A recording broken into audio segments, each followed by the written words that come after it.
मेरी ऐसी फीलिंग नहीं होनी चाहिए कि just because I am driving a 5 star car तो मेरी कार को कुछ हो ही नहीं सकता। अब आसपास से आके ट्रेन की इंजन भी मार दे, ट्रक भी मार दे, nothing's gonna happen. I think that's a very bad mindset to have. जब से रिफ्यूल करा है 116 किलोमीटर पहले माइलेज आ रही है 15.4। एक एक गड्ढे आपको बहुत गंदी तरीके से फील होंगे, आपके कमर में काफी आएंगे। वो 1 करोड़ की मर्सिडीज या ऑडी एक 5 स्टार नेक्सॉन से क्या कम सेफ है? ऐसा तो हो नहीं सकता ना।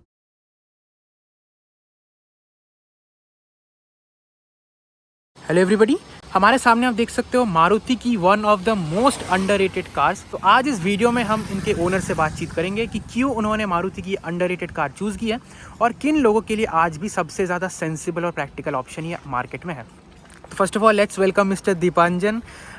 सर को आपने पहले भी वीडियोज़ में देखा होगा, एक कैरेंस का हमने ओनरशिप एक्सपीरियंस बनाया है, यहाँ पे क्लिक करके वो वाला वीडियो आप देख सकते हो। तो सर आपने ये किस साल ली थी कार? तो हमने ये गाड़ी बेसिकली ली थी 2024 जनवरी में। ये गाड़ी मैन्युफैक्चर्ड है 2023 में, बट हमें बहुत अच्छी डील मिली थी, इसीलिए 2024 में हमने इसको रजिस्टर करा। तो कितने में फाइनल आपको ये ऑन रोड पड़ गई? वैसे मैं आपको बता दूँ ये इसका जीटा वेरिएंट है जो कि सेकंड टॉप वेरिएंट है। तो बेसिकली मेरा तो BH रजिस्ट्रेशन है, तो BH रजिस्ट्रेशन के लिए काफ़ी कम हो जाता है इनिशियल अपफ्रंट कॉस्ट। लेकिन डिस्काउंट देख के मुझे ये जीटा वेरिएंट BH रजिस्ट्रेशन के साथ एक्सटेंडेड वारंटी के साथ 6,70,000 पड़ा है।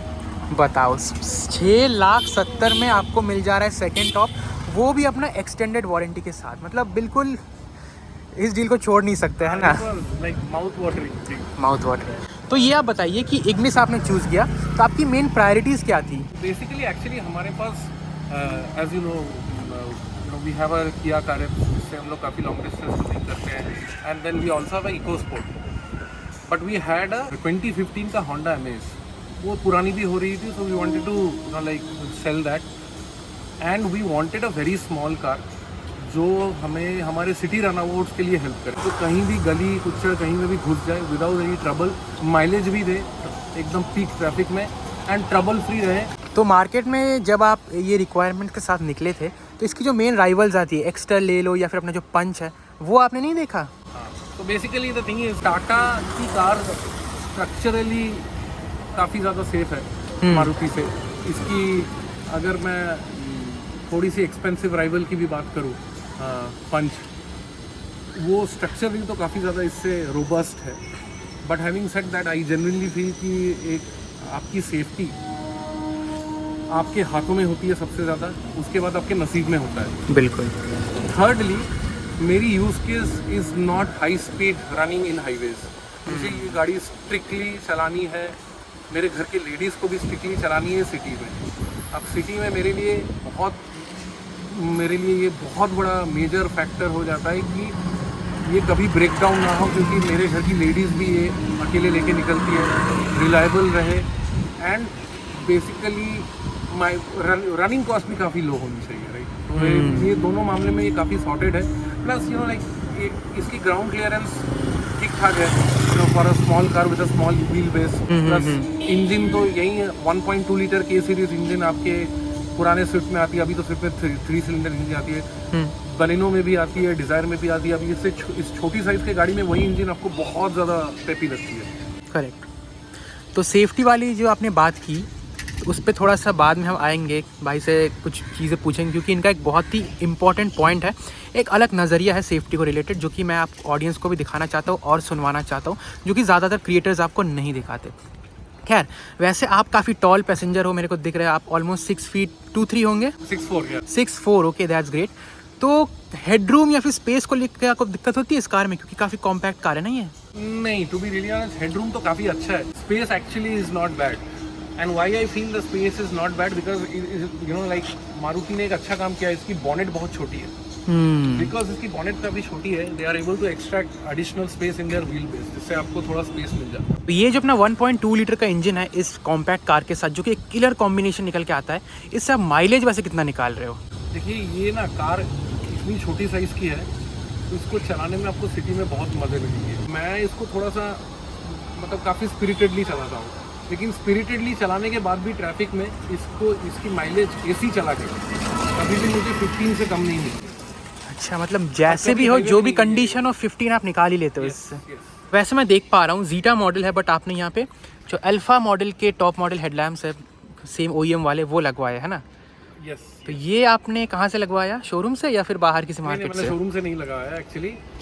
शोरूम से भी मैंने सर्विस सेंटर से एक्चुअली मैंने पूछा था इसके बारे में, दैट मुझे अपग्रेड करना है। तो उन्होंने जो कॉस्टिंग बताया था वो double than what I got it for. तो ये मैंने एक्चुअली पार्ट दिल्ली से मंगवाया था। तो मेरे इन-लॉज दिल्ली से हैं, तो मेरा दिल्ली आना जाना चलता ही रहता है, तो आई बॉट इट देयर। एकदम ओरिजिनल OEM मारुति पार्ट है, बस नॉर्मल प्लग एंड प्ले है, कुछ भी आपको करने की ज़रूरत ही नहीं पड़ती। जस्ट वो हेडलाइट्स खोल लो और ये लगा दो। तो अब ज़रा अंदर चले, स्पेस जरा चेक कर ले कार में कैसी मिलती है। Sure sure sure. चलिए आप ड्राइवर सीट पे बैठिए, मैं आ जाता हूँ पीछे। ये वाली सीट आपके हिसाब से सेट है ना पूरी? हाँ जी। ठीक है, देखिए मेरे को भी यहाँ पे मिल रहा है अच्छा खासा स्पेस। इतने लंबे पैसेंजर होने के बावजूद भी यहाँ पे 3 उंगलियों का मेरे को नी रूम मिल रहा है। लेग रूम भी मेरे को काफ़ी डिसेंट यहाँ पे मिल रहा है। हमें तो देखिए ये ठीक ठाक ही लगती है। हम मतलब ऐसी प्राइस रेंज के कार में वैसे भी हमारी ज्यादा एक्सपेक्टेशंस थी नहीं in terms of features and all that. लेकिन अगर आप देखोगे इसमें एंड्रॉइड ऑटो, एप्पल कारप्ले दोनों ही आ जाता है। जैसे कि आप देख सकते हैं लाइक कार अभी स्टार्ट हो गई है, AC भी चल रही है, and there is hardly any noise, no vibrations, nothing. Gear shift तो एकदम एक उंगली से चलने वाला है, एक उंगली से लिटरली। अभी भी आप देख सकते हो राइट, जब से रिफ्यूल करा है 116 किलोमीटर पहले माइलेज आ रही है 15.4। तो वैसे कुछ नेगेटिव से बता दो कार के बारे में। हाँ जी, तो नेगेटिव तो बहुत बहुत है इस कार में, क्योंकि आप जिस प्राइस ब्रैकेट की बात कर रहे हो अभी, आपको सब कुछ तो मिलेगा नहीं। एग्जैक्टली। फर्स्ट एंड फॉरमोस्ट इस कार की सस्पेंशन बहुत खराब है। सस्पेंशन खराब है इन द सेंस, सामने जो बैठ रहा है उसके लिए फिर भी मैनेजेबल है, लेकिन पीछे जो बैठ रहा है उसके लिए बहुत ही ज्यादा अनबियरेबल हो जाता है after a certain point of time. एक एक गड्ढे आपको बहुत गंदी तरीके से फील होंगे, आपके कमर में काफी आएंगे। इतने ज्यादा स्टिफ है इसके साथ? बहुत स्टिफ है सस्पेंशन। आई फील दैट इसको अब इतना ज्यादा स्टिफ करा गया है क्योंकि ये कार काफी लंबी है अपने व्हील बेस के हिसाब से, तो ताकि बॉडी रोल को काउंटर करने के लिए मारुति ने बहुत ज्यादा इसको शायद स्टिफ कर दिया होगा। यही होगा फिर रीजन। तो अब जो मेन चीज की बात करते हैं वो है सेफ्टी रिलेटेड। तो ग्लोबल एनकैप को लेके आपके क्या विचार है, जो आप हमको मतलब बिहाइंड द सीन्स बता रहे थे, जरा ब्रीफ में बता दीजिए। ग्लोबल एनकैप एक प्राइवेट एजेंसी है। करेक्ट। एक NGO है, बेसिकली एक प्राइवेट NGO है जो आपकी कार को क्रैश टेस्ट करवाते हैं। नॉट सेफ्टी रेटिंग पर से, बट टेक्निकली अगर पूछो तो क्रैश टेस्ट करवाते हैं एट 64 किलोमीटर पर आवर, एक सर्टेन एंगल में, एक सर्टेन स्पीड में और एक सर्टेन पॉइंट में। आपकी रियल वर्ल्ड एक्सीडेंट्स मतलब लाखों करोड़ों डिफरेंट वेज में हो सकती है, राइट? उसी एंगल में, उसी स्पीड में होगी, इसका कोई गारंटी है नहीं, right? Of course everybody is entitled to their opinion, but ये मेरी ओपिनियन है। अब इतने सारे लग्जरी ब्रांड्स हैं, जैसे ऑडी हो गया, BMW हो गया, मर्सिडीज हो गया, जैगुआर, कोई भी आप देख लो, पोर्शे वॉर्शे, कोई भी, ये क्यों अपनी कार्स को असेसमेंट के लिए ग्लोबल एनकैप में नहीं भेजते? फॉर एग्जाम्पल, एक करोड़ रुपए की मर्सिडीज अगर ग्लोबल एनकैप में नहीं भेज रहे हैं मर्सिडीज या एक ऑडी या BMW, इसका मतलब आप ये बोलना चाह रहे हो कि अच्छा इसका इनकैप रेटिंग नहीं हुआ है, वो 1 करोड़ की मर्सिडीज या ऑडी एक 5 स्टार नेक्सॉन से क्या कम सेफ है? ऐसा तो हो नहीं सकता ना, राइट? तो ये मुझे लगता है कि ये इसमें थोड़ी ज्यादा क्लैरिटी होनी चाहिए। सेकेंडली, सबसे ज्यादा सेफ्टी मैटर करता है चलाने वाले के हाथ में। बिल्कुल, ठीक है। यस, एक बहुत ही कंट्रोवर्शियल वीडियो इंटरनेट में सर्कुलेट होती है किया सेल्टॉस की, जो 2 टुकड़े में बढ़ गई थी। बहुत ही वायरल वीडियो है, like I think every car enthusiast और anybody who follows the Indian automotive space is aware of that video. मैं उनको यही बोलना चाह रहा हूं कि आप बस YouTube में जाके कृपया सर्च करें of Tata Nexon, Tata Altroz splitting into 2, आपको भर भर के वीडियोस उनके भी मिलेंगे। तो दैट मीन्स कि अगर मैं एक बहुत ही इलीगल स्पीड में एक्सीडेंट कर रहा हूं इन अ सर्टेन एंगल, और अगर मेरा नसीब बहुत ही खराब है, तो कोई भी कार आपकी 2 टुकड़े हो सकती है। बिल्कुल, राइट? तो मेरी ऐसी फीलिंग नहीं होनी चाहिए कि just because I am driving a 5 star car तो मेरी कार को कुछ हो ही नहीं सकता। अब आसपास से आके ट्रेन की इंजन भी मार दे, ट्रक भी मार दे, nothing's gonna happen. I think that's a very bad mindset to have. Your first prerogative is to make sure that कि आप खुद एक सेफ ड्राइवर हो।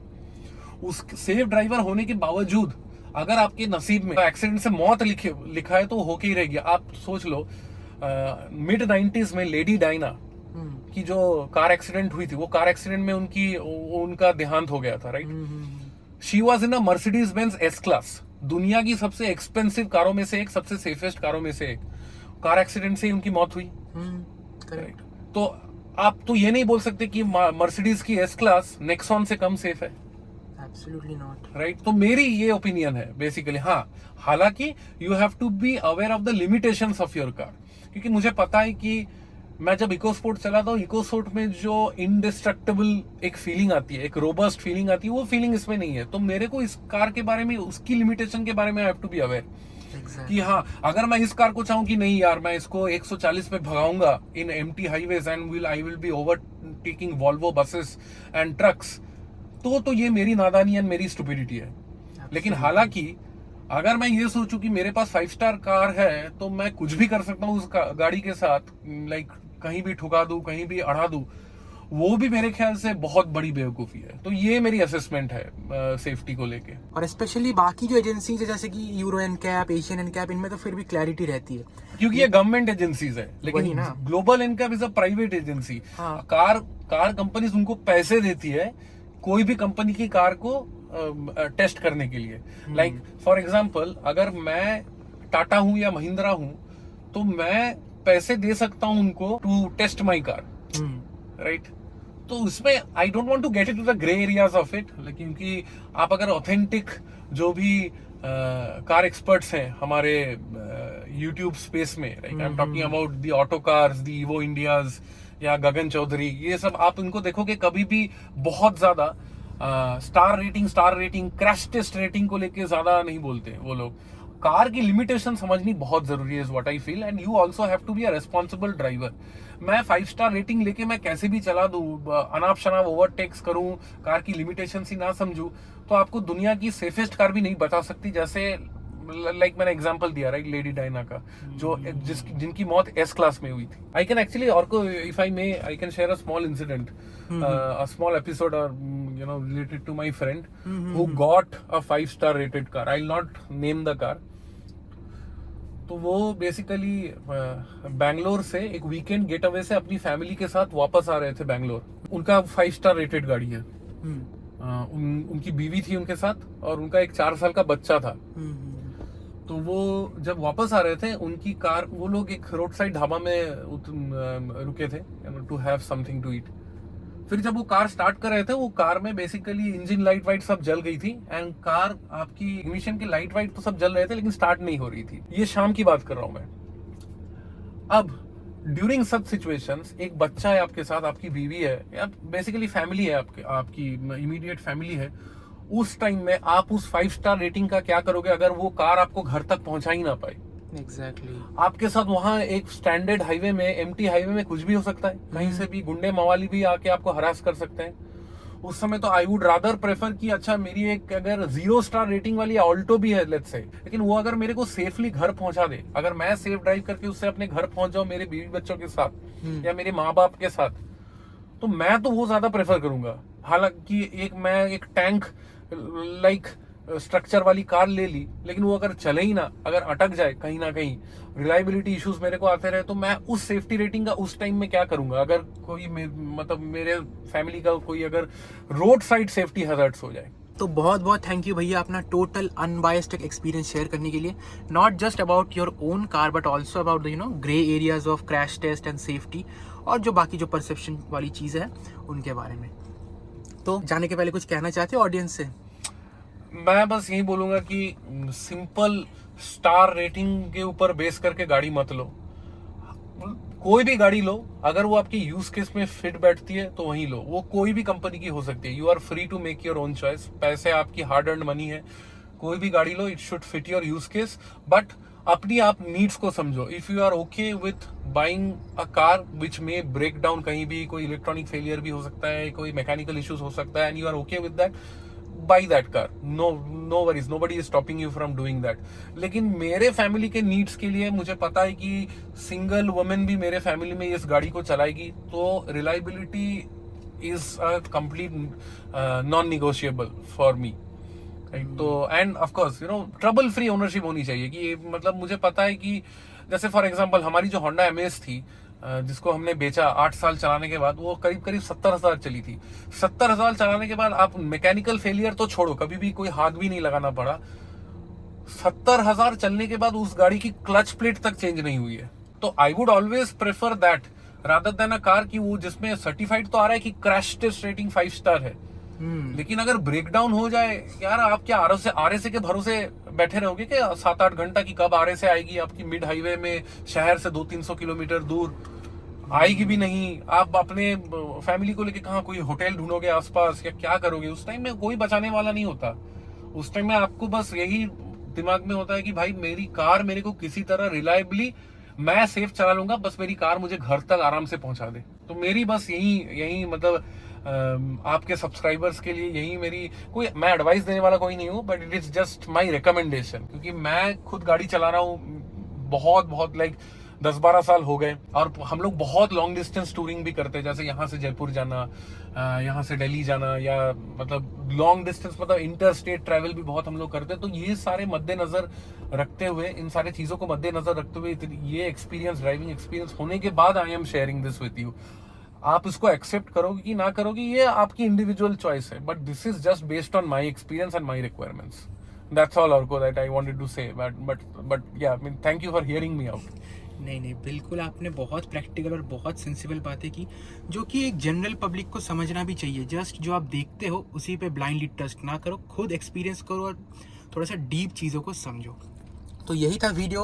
आप लोग बताओ आपको इन्फॉर्मेटिव लगा है या फिर नहीं। वीडियो पसंद आया तो वीडियो को लाइक करना, कुछ भी अपना जो कमेंट वगैरह आपको करना है, कुछ सजेशन देना है, फीडबैक देना है, कमेंट सेक्शन आपके लिए खुला है, उसमें आप अपना कमेंट फ्रीली टाइप करके दे सकते हो।